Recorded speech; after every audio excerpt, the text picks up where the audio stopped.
বৈঠকে কেষ্ট অনুব্রত মণ্ডল। মমতার হাত ছেড়ে ঋত শিবিরে কেষ্ট। ঋত তৃণমূলের জেলা সভাপতির পদে কেষ্ট। কেউ থাকবে না ওই দলে। অভিষেকের জন্য জেলে যেতে হয়েছিল। অভিষেক বন্দ্যোপাধ্যায়ের জন্য দলটা শেষ হয়ে গেল। একেবারে চড়া সুর অনুব্রত মণ্ডলের। আর এই সুর শুধু অনুব্রত মণ্ডলের নয়, আজ মদন মিত্র যখন মমতার হাত ছেড়ে ঋত শিবিরে যোগ দিলেন তখন তিনিও কিন্তু নিশানা করলেন একমাত্র অভিষেক বন্দ্যোপাধ্যায়কে। আর এবার অভিষেক বন্দ্যোপাধ্যায়কে নিশানা করতে ছাড়লেন না কেষ্ট। দলটা শেষ হয়েছে যে অভিষেক বন্দ্যোপাধ্যায়ের জন্য একেবারে চড়া সুরে সেটা বুঝিয়ে দিলেন অনুব্রত মণ্ডল, যেমনটা ঠিক মদন মিত্র কিছুক্ষণ আগেই করেছেন। তিনিও মমতার হাত ছেড়েছেন এবং হাত ছাড়ার সময় একটা কথাই তিনি বলেছেন যে দল চায় দলের সেনাপতিকে, তাদের কথা মানা হয়নি, তাই এবার শিবির বদল ছাড়া আর কোনো উপায় ছিল না। এই কথা যেমন মদন মিত্র স্পষ্ট করেছেন তেমনি অনুব্রত মণ্ডল তিনি কি বলেছেন, মমতা বন্দ্যোপাধ্যায়ের হাত ছেড়ে ঋত শিবিরে গিয়েছেন এবং ঋত তৃণমূলের জেলা সভাপতির পদে অনুব্রত মণ্ডল যেমন রয়েছেন তেমনি তিনি এটাও বলেছেন যে কেউ থাকবে না ওই দলে। অভিষেক বন্দ্যোপাধ্যায়ের জন্য জেলে যেতে হয়েছিল, অভিষেক বন্দ্যোপাধ্যায়ের জন্য দলটা শেষ হয়ে গেল। দেখুন, ঋতব্রত তৃণমূল, আমিও তৃণমূল। ঋতব্রত তৃণমূল, আমিও তৃণমূল। আপনি কি মমতা বন্দ্যোপাধ্যায়ের সঙ্গে থাকছেন? অনেক দিন ছিলাম, প্রথম থেকেই ছিলাম। এখন তৃণমূলে আছি। মমতা বন্দ্যোপাধ্যায় কি তৃণমূলে আছে? আমি জেলে গেলাম কেন? কার জন্য গেলাম? অভিষেক ব্যানার্জি। অভিষেক ব্যানার্জির জন্য আপনি জেলে গেলেন বলছেন? আপনার যেহেতু ইনভার্টার এই কেসটা হয়েছে তার জন্যই কি আপনি হঠাৎ করে মমতা ওসব বাজে কথা বলেন না। হ্যাঁ? এটা কি জেগে ঘুমান নাকি? আপনারা জানেন না? আপনাদের ক্ষোভ কি শুধু অভিষেকের বিরুদ্ধে? একটা কথা মমতা বন্দ্যোপাধ্যায় আপনাকে ফোন করছেন। আপনি ছিলেন নাকি কাছে? আপনি মমতা ব্যানার্জির কাছে ছিলেন নাকি যখন ফোন করেছিল? ছিলেন? 4 বার ফোন করেছিল ইলেকশনে হারার পর। আলাম চোখে দেখো না কানে দেখো তুমি, আপনি বলেছেন আর শুধরেই রাওগা। আমি বীরভূমে একটা পাথর আছে জানেন তো, পার ডে 3.5 কোটি টাকা আমি জমা দিতাম রেভিনিউ। কাকে? সরকার পেত। ওই পাথরের জন্যে সেটা হয়ে গেল 40 পার ডে 40 লাখ। ওর জন্যই শেষ হলো। হ্যাঁ, ওর জন্য। অভিষেক বন্দ্যোপাধ্যায়কে অনুব্রত মণ্ডল ঠিক যেমন একটু আগেই মদন মিত্র মমতা বন্দ্যোপাধ্যায়ের হাত ছাড়ার সময় স্পষ্ট করেছেন কেন তিনি কালীঘাট শিবির ছাড়লেন। সরাসরি কথা বলবো, রয়েছেন প্রতিনিধি রণয় তিওয়ারি। রণন, কিছুক্ষণ আগেই মদন মিত্র যখন মমতা বন্দ্যোপাধ্যায়ের শিবির বদল করে চলে গেলেন ঋত তৃণমূলে, তখন তিনি এই শিবির ছাড়ার জন্য স্পষ্ট করে দায়ী করে দিয়েছেন অভিষেক বন্দ্যোপাধ্যায়। এবার অনুব্রত মণ্ডল তিনিও একই কথা বললেন।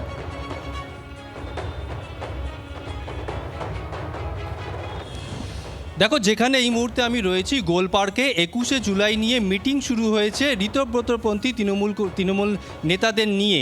যেমনটা জানা যাচ্ছে, কারণ তৃণমূলের একাধিক বিধায়ক কর্মী সমর্থকরা এসছেন, ফিরহাদ হাকিম থেকে শুরু করে অনুব্রত মণ্ডল। এবং অনুব্রত মণ্ডলকে যখন প্রশ্ন করা হয় বৈঠকে যোগ দিতে যখন তিনি আসেন, তখন তিনি বলেন যে কী জন্যে তিনি এর আগে জেলে গেছিলেন। তিনি সরাসরি অভিষেক বন্দ্যোপাধ্যায়ের নাম বলেন যে অভিষেক বন্দ্যোপাধ্যায়ের জন্যই তাকে জেলে যেতে হয়েছিল।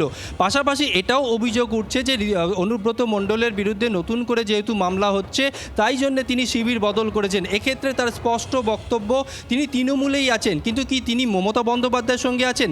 তার উত্তর, তিনি তৃণমূলেই আছেন এবং তৃণমূলেই থাকবেন। তবে মমতা বন্দ্যোপাধ্যায়ের সঙ্গে আছেন কিনা এই প্রশ্ন তিনি এড়িয়ে যান। তবে তার বিস্ফোরক অভিযোগ যে এর আগে তাকে যখন জেলে যেতে হয়েছিল অভিষেক বন্দ্যোপাধ্যায়ের জন্যেই তিনি জেলে গেছিলেন, এমনটাই তিনি অভিযোগ করছেন। শুধু তাই নয়, এই যে একের পর এক তৃণমূলের বিধায়ক যারা জয়ী হয়েছেন বা অন্যান্য নেতারা যারা রয়েছেন তারা যেভাবে একের পর এক শিবির চেঞ্জ করছে, অনুব্রত মণ্ডল এসছেন, মদন মিত্র এসছেন এবং অনুব্রত মণ্ডল বলছেন পুরো তৃণমূল দলটা ফাঁকা হয়ে যাবে। অর্থাৎ কালীঘাটপন্থী যে সমস্ত তৃণমূল কর্মীরা এখনো কয়েকজন রয়েছেন তারাও কিন্তু চলে আসবে। একদমই রণয়, আপাতত ধন্যবাদ তোমাকে। সরাসরি সেই গোলপার্ক থেকে ছিলেন প্রতিনিধি রণয় তিওয়ারি এবং তিনিও যেটা বললেন আমাদের প্রতিনিধি অনুব্রত মণ্ডলের বক্তব্য একেবারে স্পষ্ট। অভিষেক বন্দ্যোপাধ্যায় দায়ী দলের এই অবস্থার জন্য।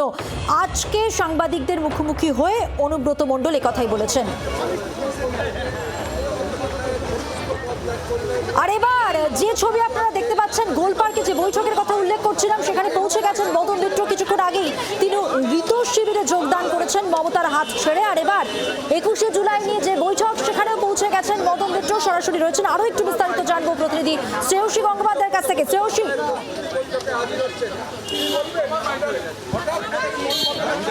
দেখো একেবারে এই মুহূর্তে মদন মিত্র তিনি এসে যেখানে এই মুহূর্তে বৈঠক হচ্ছে, অর্থাৎ 21শে জুলাই যে প্রস্তুতি সভা যেখানে হচ্ছে, সেইখানে কিন্তু এই মুহূর্তে এবং সেই প্রস্তুতি সভায় তিনি যোগ দিতে চলেছেন। এবং তোমাকে জানিয়ে রাখি যে মদন মিত্র তার সঙ্গে আমরা কথা বলেছিলাম, সেইখানে দাঁড়িয়ে এবং নিজের গাড়ি ড্রাইভ করে তার বাড়ি থেকে বিধানসভা গেছেন এবং বিধানসভা থেকে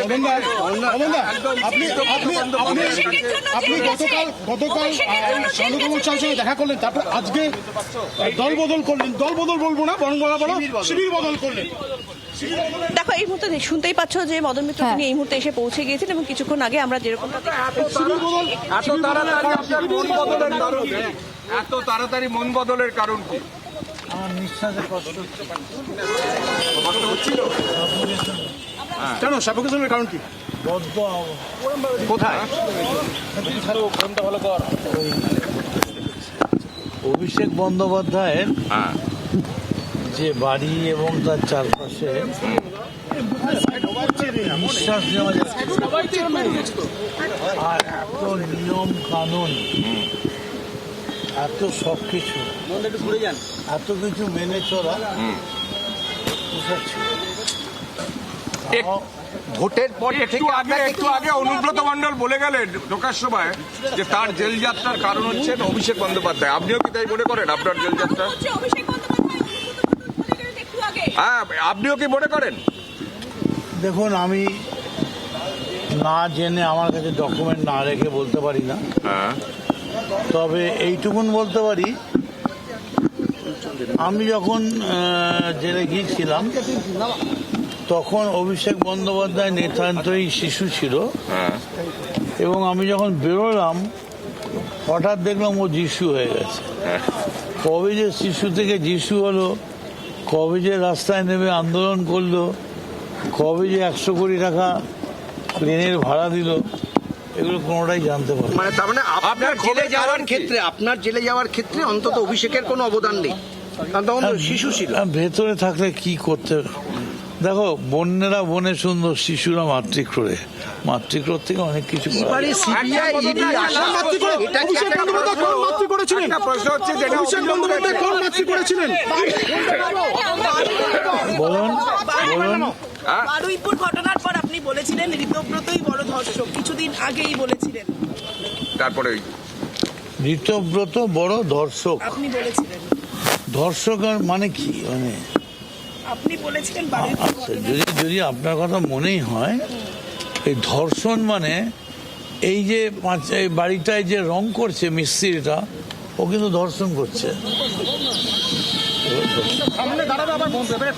যে মাথা দেওয়ালে ঠুকছে, খসছে, ধর্ষক অনেক রকমের হয়। তবে আমি জানি না আমি কি জন্যে বলেছিলাম বা কি বলে, তবে আমার মনে হয় ওটা কুণাল বলেছিল। যাই হোক, যদিও বলেও থাকি, ধর্ষক হলে তার ডাকে এতগুলো লোক আসতে পারে। মানে আপনার কি মনে হয় সেদিন বলে ভুল করেছিলেন? সেদিন বলে ভুল করেছিল। বারবার উঠছে যে আপনার স্ত্রী এবং আপনার 2 পুত্রকে ইডি নোটিশ পাঠানোর পরেই আপনার এই ভোল বদল বা শিবির বদল। অনেকে প্রশ্ন তুলছেন, কালীঘাট তৃণমূলের একাংশ প্রশ্ন তুলছেন, এতদিন আপনি বোঝেননি আপনার স্ত্রী এবং 2 পুত্রকে সব মানে নোটিশ দেওয়ার পরই আপনি ওই ইয়েতে গেছেন, স্বর্ণকমল সাহার বাড়িতে গেছেন এবং তার কয়েক ঘন্টা পরই আপনি শিবির বদল করেছেন। তাতে ওদের শান্তি, শান্তি কাদের? তাহলে আবার ফিরে যাই, ফিরে যদি যাই তাহলে ওরা বলবে যে আমি স্ত্রীর জন্য বদল করিনি। যদি কোনো মায়ের লাল থাকে মমতা শিবিরে, তাহলে যেন প্রমাণ করিয়ে দেয় একটা কাঁচা টাকা মদন মিত্রর পরিবার গ্রহণ করেছে। কিন্তু যোগ দিচ্ছে তাদেরকে বেঈমান বলা হচ্ছে।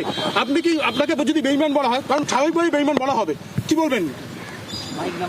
যারাই ঋতব্রত শিবিরে যোগ দিচ্ছেন তাদেরকে বেঈমান বলা হচ্ছে কালীঘাট শিবির থেকে। বলতে বলতে দেখবে লাস্টে একটা জায়গা তো আসবে যে বলার মতো আর কেউ থাকবে না, তখন সে পেছন দিকে ঘুরে বলবে আমিই বেইমান।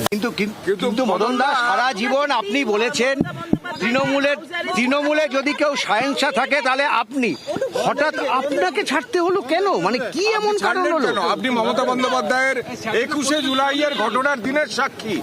এই মমতা বন্দ্যোপাধ্যায়ের প্রথম দিনের সঙ্গী কেন মদন মিত্র মমতা বন্দ্যোপাধ্যায়কে ছাড়লেন? কারণ কি? কে কারণ? আপনার কি মনে হয় না পেটে ব্যথা না হলে ডাক্তারের কাছে যায় না?